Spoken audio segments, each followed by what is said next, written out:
Hi, it's my pleasure to deliver this lecture on cybercrime to undergraduate students of Missouri State University. I would like to thank Professor Jennifer LaPrade for giving me this opportunity to share my experience with you. So let's start our presentation.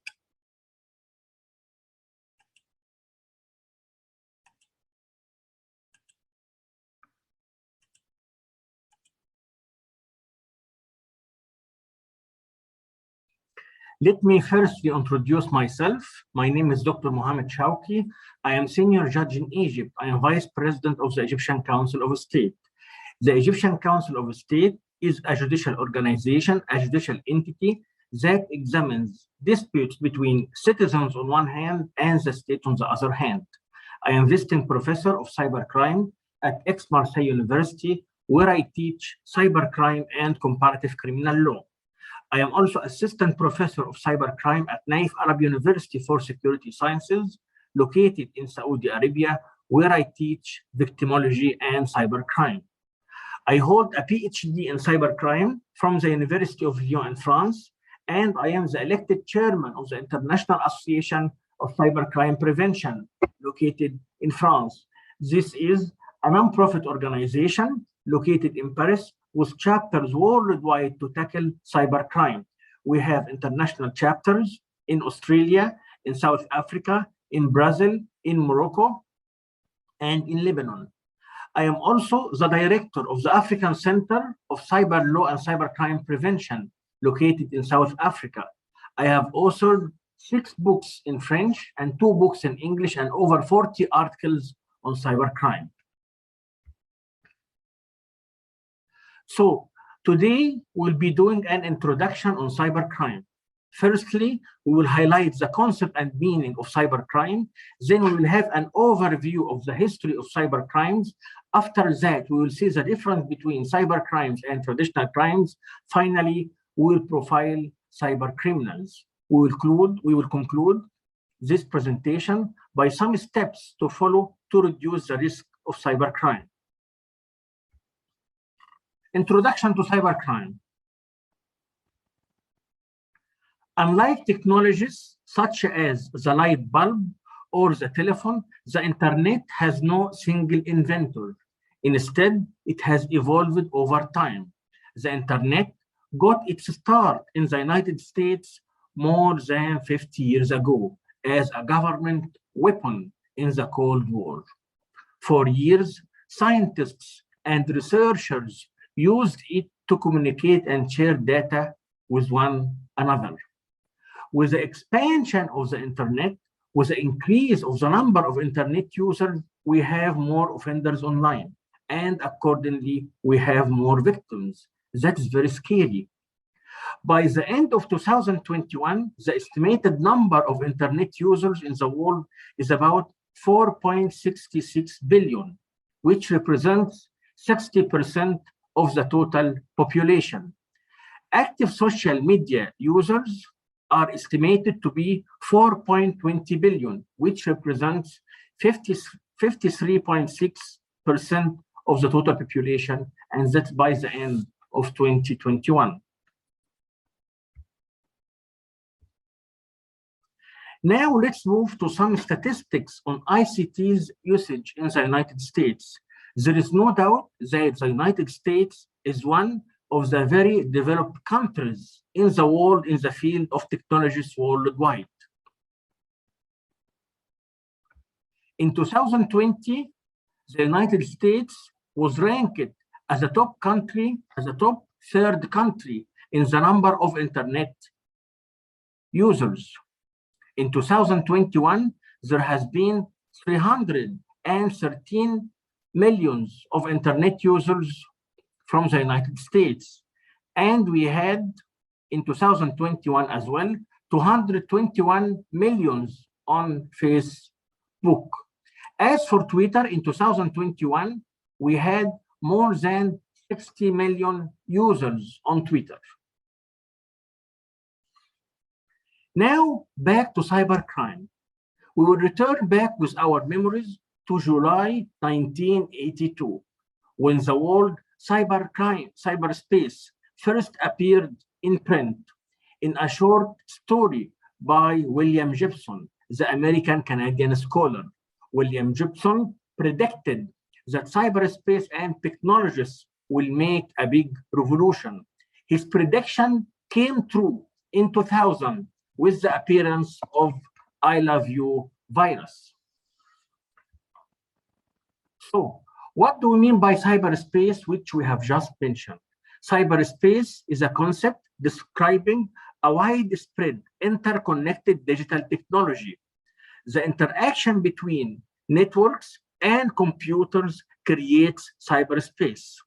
Individuals can interact, share information, conduct businesses, direct actions, engage in political discussions, and so on, using the global network. As I mentioned, I Love You virus is a computer virus or worm that spread through an email with a subject line that said, I love you, as we can see here.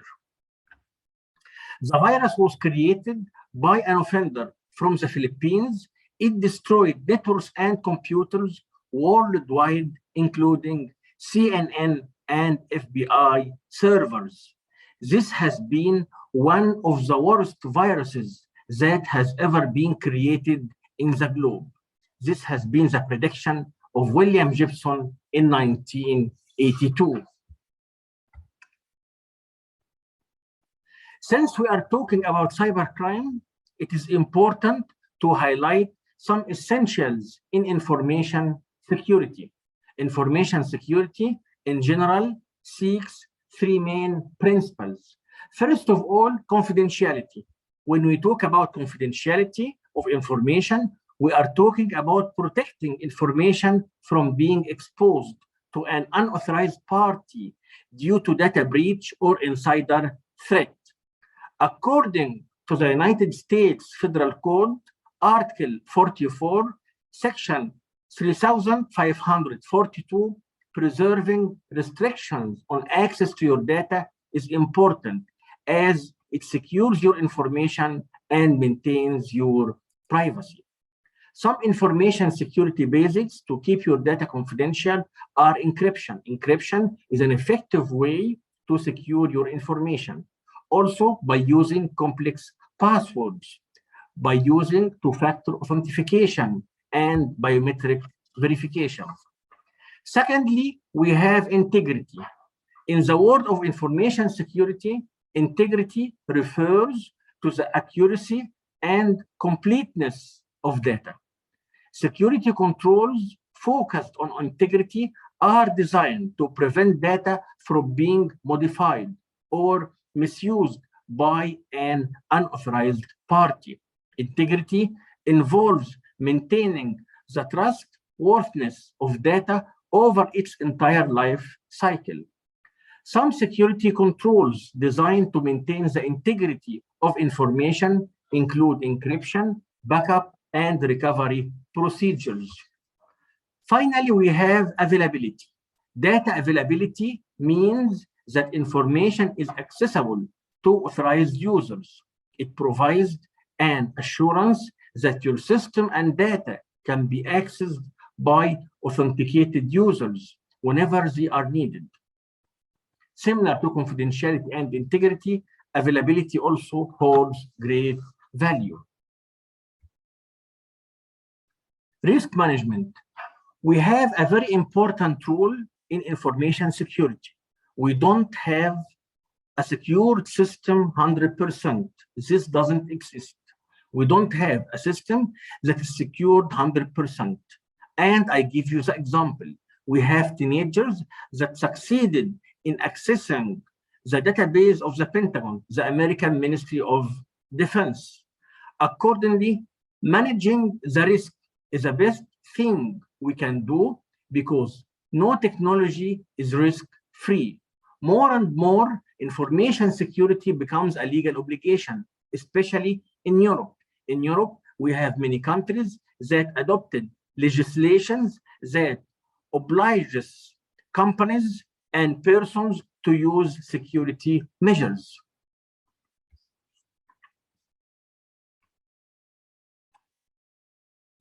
The meaning of cybercrime. Generally speaking, cybercrime refers to a broad range of illegal activities perpetrated online, perpetrated on computer systems or networks, or generally speaking in cyberspace. And depending on the role played by the technology, we have two categories. We have all the crimes that are being committed by ICTs, all the crimes that are being committed by new tools, such as terrorism, such as identity theft or espionage. Terrorism appeared long time ago. That's traditional terrorism. But terrorist organizations use ICTs to commit cyber terrorism. So it is an old crime that is being committed by a new tool. Secondly, we have new tools that give birth to new crimes, such as phishing attacks, such as the use of cryptocurrencies in illegal transactions, such as botnets, such as hacking. Cybercrime is a growing and evolving form of crime. Its cost is estimated at $100 billion annually.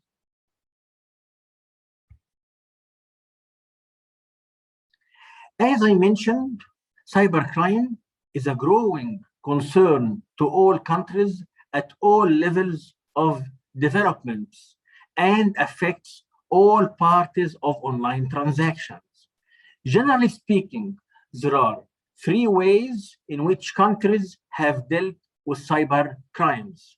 Some countries have enacted specific legislations to fight against cybercrime, such as the United States, Egypt, and France. Other countries rely on classic criminal law to fight against cybercrime.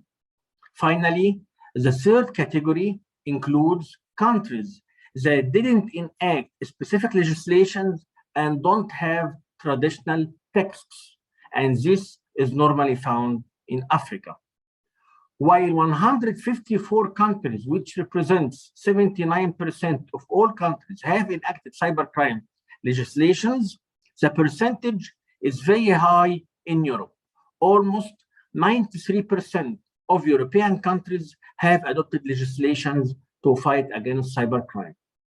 Currently, 79% of countries have legislations, 5% with draft legislations, 13% of countries worldwide with no legislations, and 3% of countries with no data.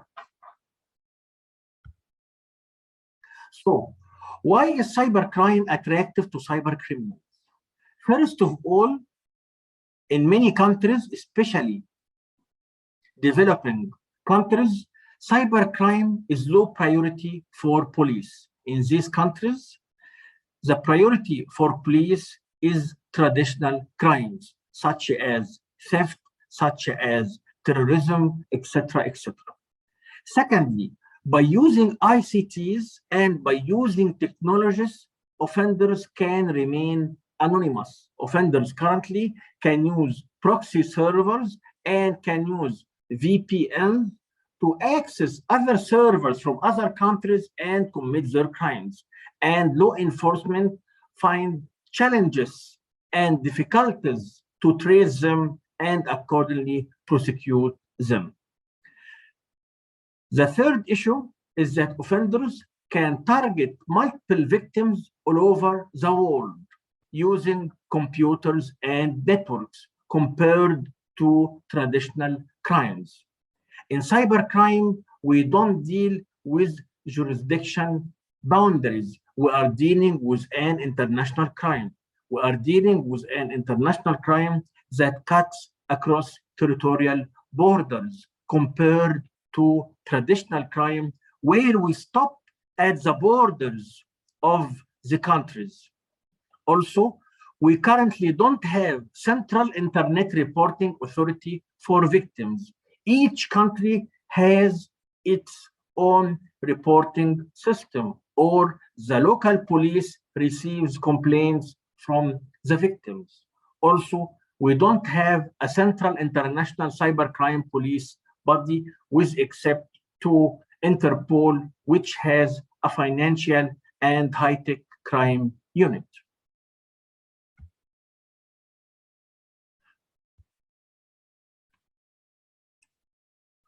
Parker's definition of cybercrime. I don't know whether you know Don Parker or not. Don Parker is an American scholar who is an expert in cybercrime and has written many books and authored many articles on cybercrime. In his book, Fighting Cybercrime, Parker proposed a definition of cybercrime. He mentioned cybercrime is any intentional act where a victim suffered or could have suffered a loss and a perpetrator made or could have made again and is associated with computers. So, according to this definition, cybercrime, first of all, is an intentional act. In cybercrime, the victim suffered or could have suffered a loss, and the perpetrator made or could have gained something and is associated with computers, but I add something to this definition is associated with computers or networks, because cybercrime can be committed on either computers or networks or both computers and networks. Don Parker presents three categories of cybercrime. First of all, where a computer is a target of the crime, the computer is a victim of the crime, such as unauthorized access, trespass, such as those attacks that target computers and that target networks. In this category, networks and computers are the victim of the crime. Secondly, a computer is used as a tool for conducting crime, such as theft, such as fraud, 419 scam, such as offenders who seek child pornography online. Finally, the third category, a computer is incidental to the commission of the crime. The computer links with an offense or a crime, such as drug dealers and blackmailers who save data on computers and networks. What is the difference between cybercrime and real-world crime? Here we have an example. We have the theft. What is the difference between physical space theft and cyberspace theft? In the physical space theft, the possession of the property shifts, moves completely from the victim and goes to the offender. However, if we take the example of cyberspace theft, if someone accesses a computer without authorization and copies a file or copies data, in such a case, both the offender and the victim have the property. And this raises the question of applying traditional laws to cybercrime. We can't apply traditional laws in cybercrime. We must adopt legislations specifically to fight against cybercrime. Copying as theft, which I have just mentioned, we have a very well-known incident in the United States in 1000 that happened in 1995. Randall Schwartz is a former programming consultant for Intel in the United States. In July 1995, Randall Schwartz was charged with computer theft for copying a password file. Randall Schwartz claimed that this is not considered a theft because even if he has copied the password file, Intel still has the passwords. The possession of the file didn't shift from Intel and move to the offender. However, he has been prosecuted and he has been judged, and on September 11, 1995, he was sentenced to several years imprisonment and paying a fine of $68,000 US. Now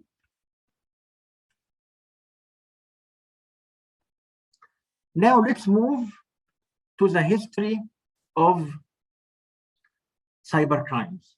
That's a very important slide. We will start by 1843.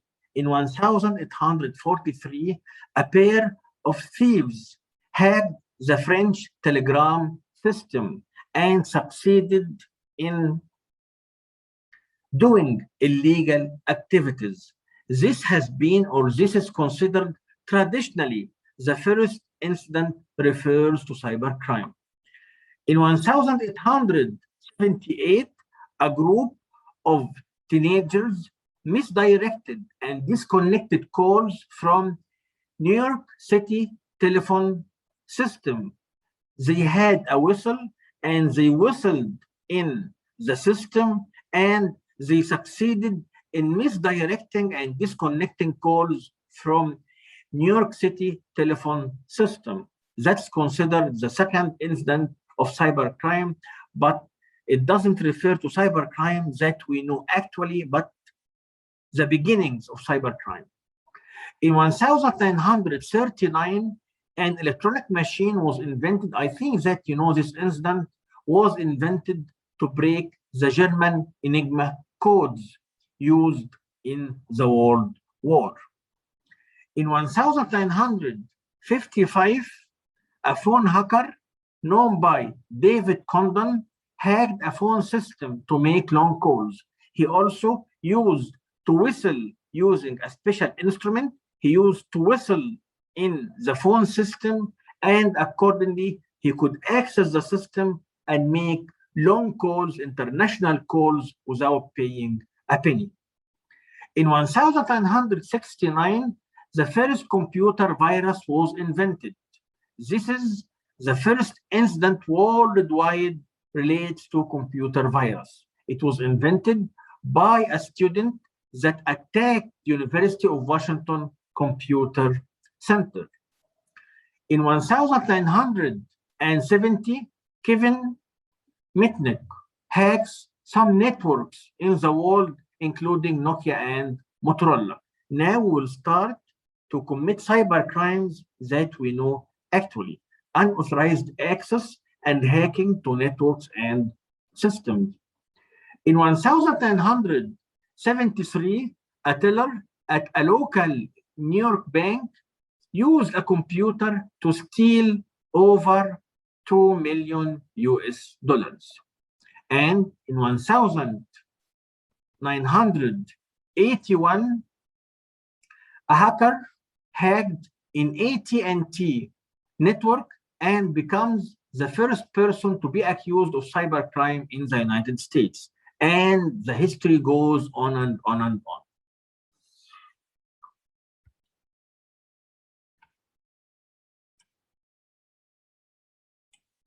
Cybercrime facts. Well, we should all know that every 3.5 minutes, a crime is committed on the streets of New York City. Every 2.5 minutes, a crime is committed on the streets of Tokyo. But every 3 seconds, an identity is being stolen online. That's nearly 10 million identities each year, and that's very scary. Cybercrime is a real crime, and it is more profitable. It provides more anonymity to offenders using proxy servers, as I mentioned, and can be more difficult to prosecute than offline crimes, especially when dealing with a digital evidence and its recognition by judges in courts. Some countries, including the United Kingdom, see cybercrime surpassing all other traditional crimes. And that's a big challenge to all countries worldwide, even those that adopted legislations to fight cybercrime.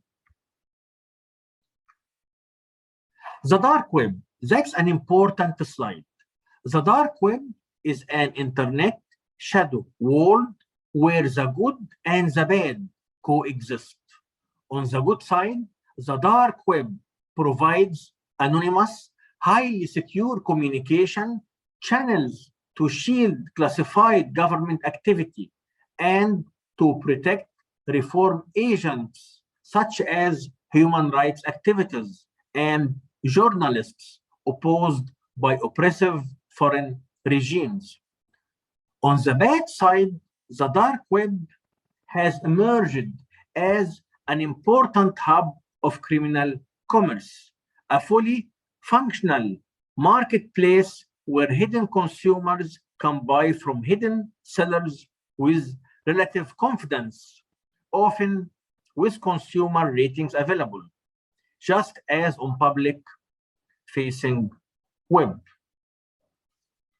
The criminal side of the dark web relies on anonymizing technology and cryptocurrency to hide its trade in drugs, bomb parts, weapons, large and small, child pornography, social security numbers, even body parts, and criminals can be hired to commit crimes in the dark web.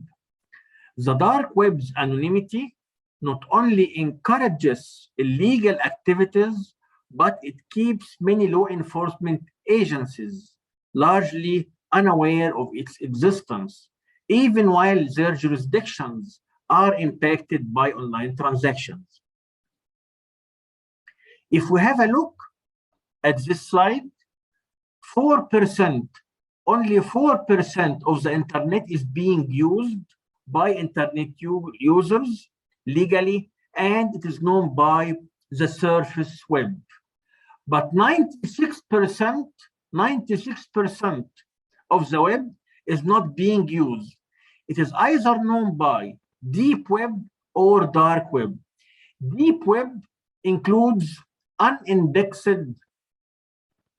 websites such as financial records, medical records, legal documents, academic information, scientific records, government records.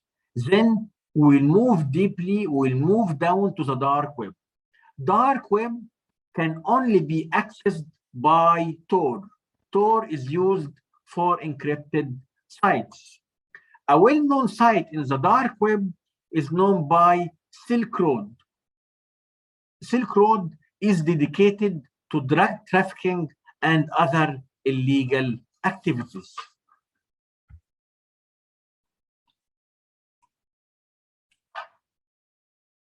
We can't talk about the dark web without mentioning cryptocurrencies. Cryptocurrency is the perfect tool for offenders. It offers independence, anonymity, and permanence in their transactions. With cryptocurrencies, there is no oversight. There aren't any intermediate authorities like banks and governments. No banking fees, account maintenance, minimum balances, or overdraft charges. You can truly do what you want with your money. By accepting payments in cryptocurrencies, offenders can remain anonymous. Transactions do not carry your identity or things like email addresses, names, or details. In fact, cryptocurrencies are just digital data. Today's exchange rate, one Bitcoin is equivalent to 44,000 US dollars. So, what are the challenges of fighting cybercrime? First of all, it is possible for cyber criminals to be located physically in one place, access a server in a second country, and target victims in a third country, or store the evidence on servers in yet a fourth country. And as I mentioned, victims may be all over the globe. We have many internet users. With the increase in internet users and the expansion of the internet, we have more offenders online and accordingly more victims. Internet is borderless, but law enforcement must stop at the borders. And that's why we must sign international conventions related to cybercrime, such as the Council of Europe Convention on Cybercrime, the first well-known cybercrime convention. Substantive and procedural laws of countries may conflict. An act can be legal in one country and illegal in another country. And once the act has been considered legal in a country, we can't prosecute the offender because his act is legal. We can't send him to jail.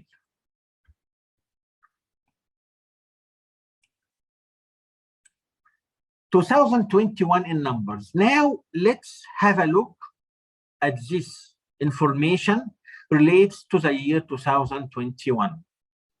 First of all, in 2021, cyber attacks happen every 39 seconds on average. So almost we have a cyber attack each minute. Cybercrime takes an average of 220 days to detect and contain a data breach. That's very scary.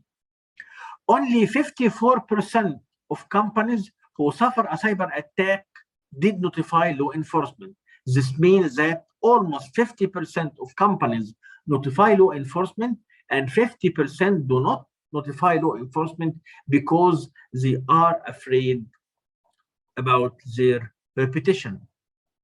The healthcare industry suffers the highest average data breach costs at 7.13 million. And we all know that during the COVID pandemic, many hackers hacked the servers of hospitals and computer systems of healthcare industries and encrypted the information and requested money to decrypt it again. Also, in 2021, 20% of all data breaches result from internal factors. The global annual cybercrime costs all will reach $10.5 trillion by 2025.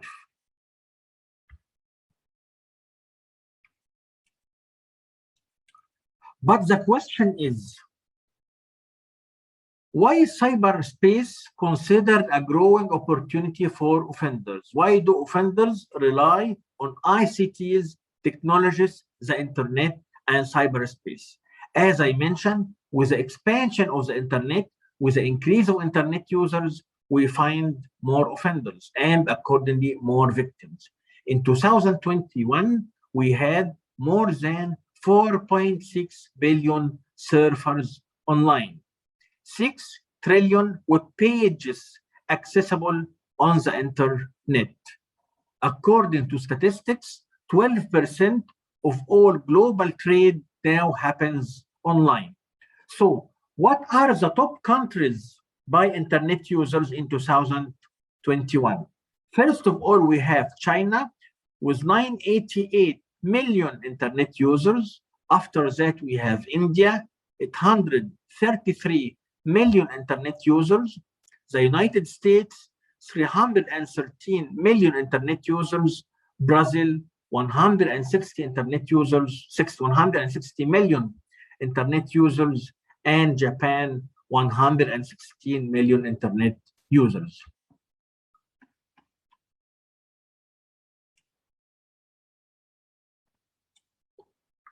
What are the top countries regarding cybercrime? Unfortunately, the United States is classified on the top of the list by 23%. But pay attention, this doesn't mean that 23% of cyber crimes committed worldwide are committed by Americans, but this means that when we trace the IP address of the computer used to commit the crime, we find that it comes from the United States. As I mentioned, the United States is one of the pioneering countries worldwide and very developed in technology. And with the development of technology, offenders use this technology to commit crimes. After that, we have China with 9% of cyber crimes committed internationally, Germany with 6%, Great Britain with 5%, Brazil 4%, Spain 4%, and the list goes on and on. So, after the previous demonstration, why is cybersecurity very important? Why it is an important issue? Cybersecurity is a state or process of protecting and recovering computer systems, networks, devices, and programs from any type of cyber attacks. Cyber attacks are an increasingly sophisticated and evolving danger to your sensitive data. As attacks employ new methods powered by social engineering and artificial intelligence to avoid traditional data security controls. Cybersecurity is important because it protects all categories of data from theft and damage. This includes sensitive data, personally identifiable information, protected health information, intellectual property, and governmental and industrial information systems.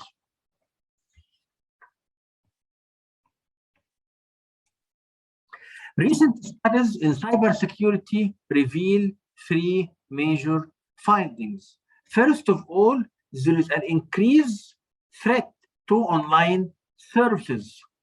With the increase in the websites launched online and the services provided by financial institutions, there are threats against these online services.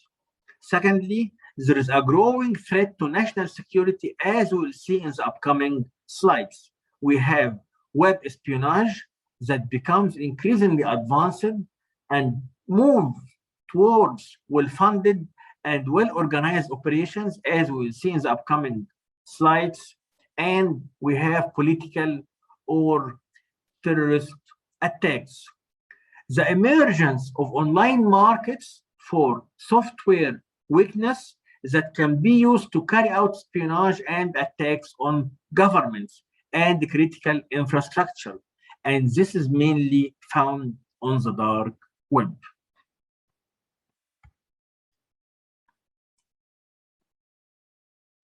Computer-related risks. The US Army in Iraq discovered some manuals of terrorist groups saying that their targets are the infrastructure of the West, including the USA and Europe. The targeted infrastructure includes the transportation systems, whether by air or sea, water supply systems, telecommunications, and electrical energy, because they have direct impact on the citizens. Government operations and oil and gas storage and delivery are also targets for terrorist organizations and jihadi groups. Terrorist groups understood that the new war is an electronic one, and that cyber terrorism has direct and effective impact on countries like the United States compared to traditional terrorism. Also, it is easier to be committed using computers and networks.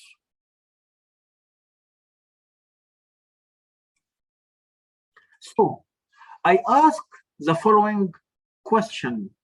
Imagine if on September 11th incident, the last image people saw on their TVs was a World Trade Center collapsing, and then the phones went dead and the power grid failed.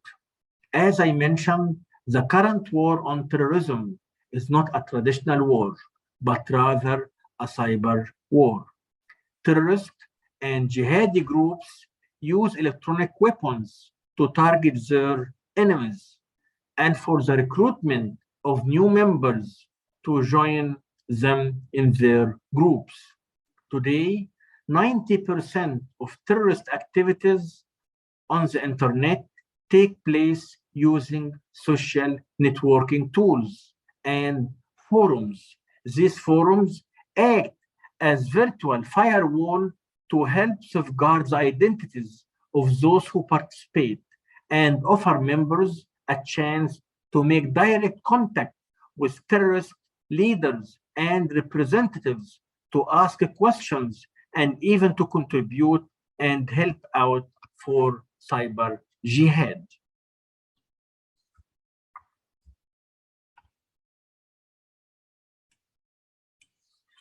So, who commits cybercrime?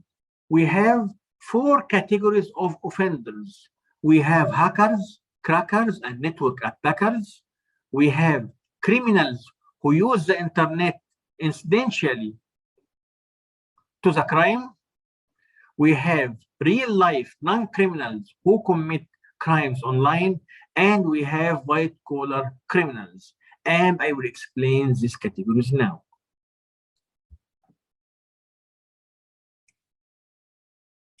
Hackers, crackers, and network attackers.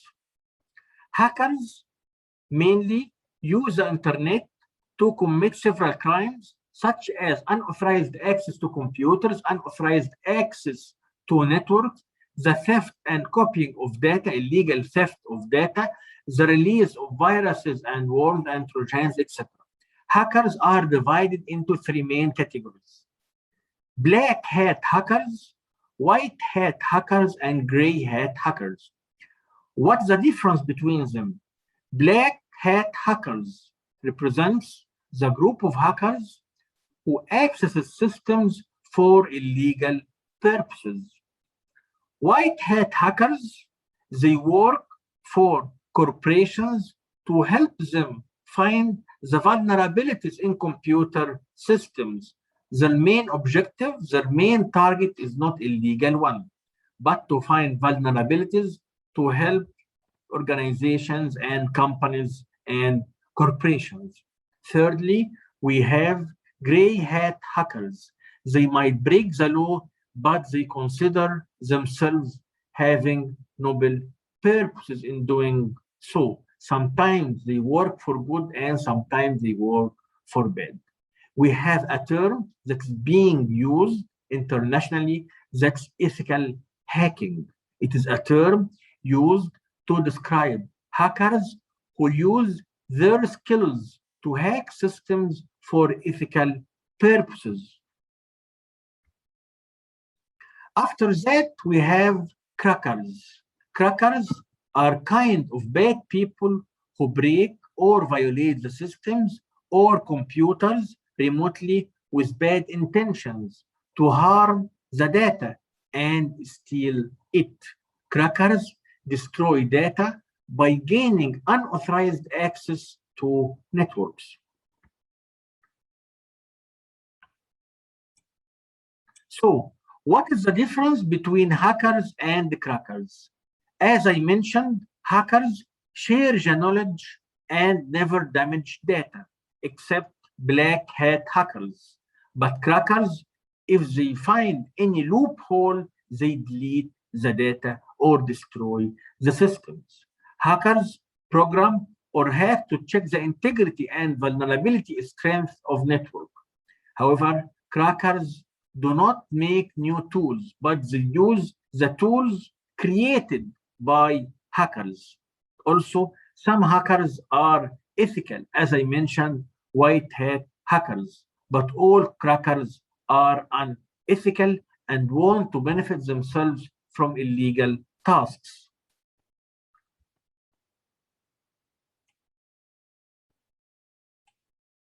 Criminals who use the internet incidentally to the crime.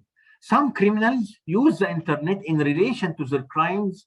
In this case, the internet is used to prepare or to keep records for criminal activity. Sometimes these criminals use the internet to find victims online, especially in child pornography offenses. Someone who is seeking a child to commit an offense with him or her, either online or offline. Criminals sometimes use computers or networks for record keeping, such as black dealers and black mailers.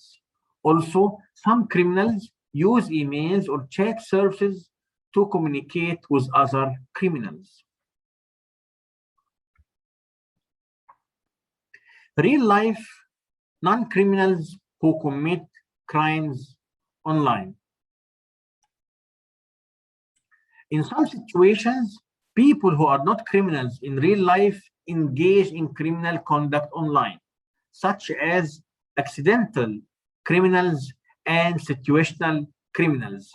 Accidental criminals, they don't have any criminal intent. They commit illegal acts because of ignorance of law or because of the lack of familiarity with technology. Situational criminals, they are not criminals in nature, but when they are put in a situation, they commit their offenses. Now we have reached the last part of this presentation, how we fight against cybercrime. We have 3 strategies: get real, get help, and get education. And I have some tips for you.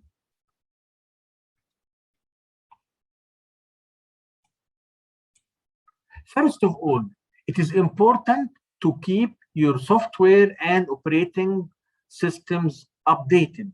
Keeping your software and operating systems up to date ensures that you benefit from the latest security patches to protect your computers and networks.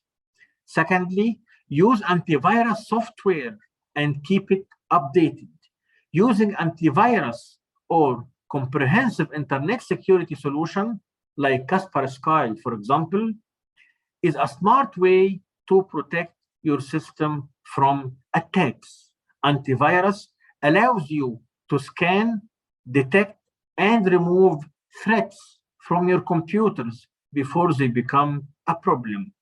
If you use antivirus software, make sure to keep it updated to have the highest level of protection. Thirdly, you always use strong passwords. Be sure to use strong passwords that people will not guess and don't record them anywhere. Or you can use a password manager to generate strong passwords randomly to make this easier. Secondly, never open attachments in spam emails. A classic way that computers get infected by malware attacks and other forms of cybercrime is via email attachments in spam emails. So never open an attachment from a sender you don't know. Don't click on links in spam emails or untrusted websites. That's very important. Another way people become victims of cybercrime by clicking on links in spam emails or other messages or unfamiliar websites. So avoid doing so to stay safe online. Also, don't give out your personal information unless secure. Never give your personal data over the phone or via email unless you are completely sure, 100% that it is secure and you are dealing with the legitimate entity. Finally, keep cybersecurity a top of mind subject throughout the organization. Read regularly about cybersecurity and subscribe to newsletters and feeds. Also, be mindful of which website URLs you are visiting. Keep an eye on the URLs you are clicking on. Do they look legitimate? Avoid clicking on links with unfamiliar or spammy looking URLs. If your internet security product includes functionality to secure online transactions, ensure it is enabled before carrying out financial transactions online. Well, we have reached the end of this presentation. I had a lot of information that I wanted to share, but I must adhere to the time factor. That's my email, and that's the website of our organization. If you have any questions, don't hesitate to contact me. Thank you.